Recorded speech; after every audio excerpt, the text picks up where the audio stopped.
తిరుమలలో మహిళా అదృశ్యమైన ఘటన కలకలం రేపుతోంది.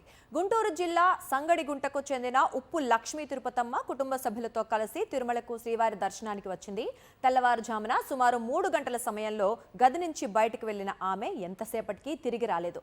ఉదయం 7 గంటల సమయంలో కుటుంబ సభ్యులు పోలీసులకు ఫిర్యాదు చేయడంతో కేసు నమోదు చేశారు. ఇటీవలే పెద్దలు కుదిర్చిన వివాహం ఇష్టం లేక వెళ్లి ఉండొచ్చని పోలీసులు అనుమానిస్తున్నారు. పోలీసులు సీసీ కెమెరా దృశ్యాలను పరిశీలిస్తూ మహిళ కోసం గాలింపు చర్యలు చేపట్టారు.